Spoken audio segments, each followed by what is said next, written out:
नमस्कार।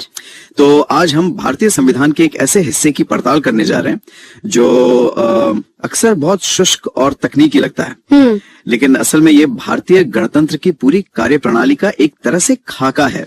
हम बात कर रहे हैं संविधान की 12 अनुसूचियों के। बिल्कुल।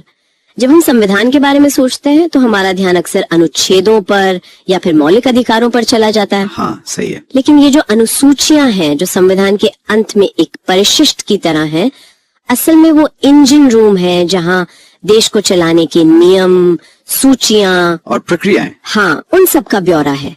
तो आज हमारी कोशिश ये समझने की होगी कि ये सिर्फ याद करने वाली लिस्ट नहीं है। नहीं, बिल्कुल नहीं, बल्कि ये भारत की जो राजनीतिक और सामाजिक यात्रा है उसकी कहानी कहती है। और इस कहानी को समझने के लिए हमारे पास कुछ दिलचस्प स्रोत हैं, कुछ प्रचलित स्मारक मतलब मेमोनिक्स और एक कहानी भी है जी, जिनका इस्तेमाल अक्सर लोग इन अनुसूचियों को याद रखने के लिए करते हैं। पर हम सिर्फ याद नहीं करेंगे, हम इन औजारों का इस्तेमाल करके हर अनुसूची के पीछे का क्यों जानेंगे। चलिए तो फिर शुरू करते हैं। तो सबसे पहले ये जानना जरूरी है कि जब 1950 में संविधान लागू हुआ तो इसमें सिर्फ 8 अनुसूचियां थी। अच्छा, सिर्फ 8? जी, सिर्फ 8। आज 12 हैं। तो इसका मतलब है कि 4 अनुसूचियां बाद में जोड़ी गईं। ये कब और क्यों जोड़ी गईं ये भी हमें जानना होगा। बिल्कुल। और ये जो 4 नई अनुसूचियां जुड़ी, ये अपने आप में भारत की बदलती जरूरतों और राजनीतिक मजबूरियों का सबूत है। तो चलिए पहली 4 अनुसूचियों से शुरू करते हैं। इन्हें याद रखने के लिए एक बहुत लोकप्रिय मेमोनिक है, tears of old PM. Tears of old PM? हाँ, इसका पहला अक्षर है टी, जो पहली अनुसूची को दर्शाता है। टेरिटोरीज यानी क्षेत्र। Territories, okay. इसमें भारत के सभी राज्यों और केंद्र शासित प्रदेशों के नाम और उनके अधिकार क्षेत्रों की एक पूरी सूची है। मतलब एक तरह से ये भारत का आधिकारिक नक्शा है।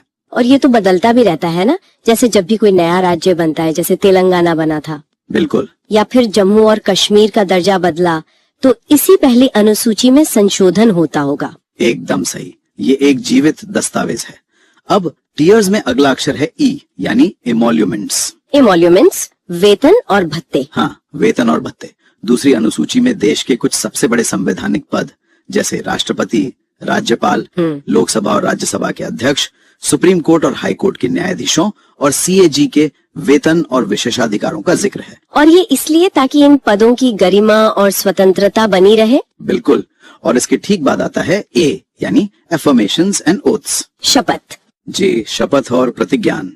तीसरी अनुसूची में इन्हीं में से कई पदाधिकारियों जैसे मंत्रियों, सांसदों और न्यायाधीशों द्वारा ली जाने वाली शपथ का पूरा प्रारूप दिया गया है। लेकिन सर, यहाँ एक बहुत दिलचस्प बात है। हाँ, और वो ये कि राष्ट्रपति, उपराष्ट्रपति और राज्यपाल की शपथ का प्रारूप इस तीसरी अनुसूची में नहीं है। हाँ, यही मैं पूछने वाली थी, ऐसा क्यों है? ऐसा इसलिए क्योंकि इन तीनों पदों की शपथ को इतना मौलिक और महत्वपूर्ण माना गया कि उसे संविधान के मुख्य भाग में ही जगह दे दी गई। अच्छा, मतलब अलग अलग अनुच्छेदों में? जी, जैसे राष्ट्रपति की शपथ अनुच्छेद 60 में है। ये दिखाता है कि संविधान निर्माताओं की नजर में इन पदों का क्या महत्व था। मतलब ये सिर्फ एक प्रक्रिया नहीं है, बल्कि संविधान की आत्मा की रक्षा का एक वचन है। बहुत अच्छे। और टीयर्स का आखिरी अक्षर है आर, यानी राज्यसभा। राज्यसभा। चौथी अनुसूची ये तय करती है कि किस राज्य और केंद्र शासित प्रदेश को राज्यसभा में कितनी सीटें मिलेंगी। और ये जनसंख्या के आधार पर होता है ना? बिल्कुल, जनसंख्या के आधार पर। तो ये पहली 4 अनुसूचियां देश का एक तरह से ढांचा खड़ा करती हैं। उसका क्षेत्र, उसके प्रमुख अधिकारी, उनकी शपथ और संसद में राज्यों का प्रतिनिधित्व। तो ये तो हुआ देश का बुनियादी ढांचा। बिल्कुल। लेकिन भारत सिर्फ एक राजनीतिक इकाई तो है नहीं। ये एक विशाल सामाजिक ताना बाना भी है। सही कहा। और शायद यहीं पर 5वीं और 6ठी अनुसूची की भूमिका बहुत महत्वपूर्ण हो जाती है। बिल्कुल। मेनोमिनिक के अगले से ओएफ में एस का मतलब है शेड्यूल्ड एरियाज, अनुसूचित क्षेत्र। जी। 5वीं अनुसूची में असम, मेघालय, त्रिपुरा और मिजोरम को छोड़कर बाकी भारत के अनुसूचित क्षेत्रों और अनुसूचित जनजातियों के प्रशासन और नियंत्रण के लिए विशेष प्रावधान है। इसका मकसद इन क्षेत्रों की जो विशिष्ट संस्कृति है, उनके जो हित हैं, उनकी रक्षा करना है। एकदम। और फिर सवाल उठता है कि इन 4 राज्यों असम, मेघालय, त्रिपुरा और मिजोरम को अलग क्यों रखा गया? हाँ, इसका जवाब हमें ओ के अगले अक्षर ओ में मिलता है, जो आदर्श शेड्यूल्ड एरियाज यानी छठी अनुसूची को दर्शाता है। आर दो शेड्यूल्ड एरियाज। अच्छा, इन 4 राज्यों के जनजातीय क्षेत्रों के लिए और भी ज्यादा मजबूत प्रशासनिक स्वायत्तता के प्रावधान है, जैसे कि स्वायत्त जिला परिषदों का गठन, ऑटोनॉमस डिस्ट्रिक्ट काउंसिल्स। हाँ इसे याद रखने के लिए लोग अक्सर ATMM का शॉर्टकट इस्तेमाल करते हैं। सर, ये ATMM राज्यों के नाम याद रखने का कोई आसान तरीका है? हाँ, ये शॉर्टकट ही है। ATMM का मतलब है असम, त्रिपुरा, मेघालय और मिजोरम। अच्छा, असम, त्रिपुरा, मेघालय, मिजोरम। इन परिषदों को अपने क्षेत्रों में जमीन, जंगल, स्थानीय न्याय और जो सामाजिक रीति रिवाज हैं, उन पर कानून बनाने का अधिकार होता है। वाह, मतलब ये भारत के संघीय ढांचे की खूबसूरती है, ये मानना कि एक साइज सबके लिए फिट नहीं होता। बिल्कुल। इन क्षेत्रों का ऐतिहासिक और सांस्कृतिक संदर्भ इतना अलग है कि उन्हें प्रशासन का एक अलग मॉडल चाहिए था और संविधान ने वो दिया। हाँ, ये सिर्फ प्रशासन नहीं, ये पहचान और गरिमा को मान्यता देना है। अब आते हैं OF के आखिरी अक्षर F पर, यानी फेडरल स्ट्रक्चर, संघीय ढांचा। 7वीं अनुसूची। ये शायद हमारे रोजमर्रा के जीवन पर सबसे ज्यादा असर डालने वाली अनुसूचियों में से एक है। यह केंद्र और राज्यों के बीच विधायी शक्तियों का बंटवारा करती है। और ये बंटवारा 3 सूचियों के जरिए होता है ना? संघ सूची, राज्य सूची और समवर्ती सूची। जी। संघ सूची यानी यूनियन लिस्ट में राष्ट्रीय महत्व के विषय हैं, जैसे रक्षा, विदेश मामले, बैंकिंग। इन पर सिर्फ केंद्र कानून बना सकता है। ओके। और राज्य सूची में पुलिस, कृषि, सार्वजनिक स्वास्थ्य जैसे विषय हैं, जिन पर राज्य कानून बनाते हैं। सही। और फिर आती है कॉन्करेंट लिस्ट यानी समवर्ती सूची। इसमें शिक्षा, वन, विवाह जैसे विषय हैं, जिन पर केंद्र और राज्य दोनों कानून बना सकते हैं। हाँ, दोनों बना सकते हैं, लेकिन अगर दोनों के कानूनों में टकराव हो तो केंद्र का कानून मान्य होता है।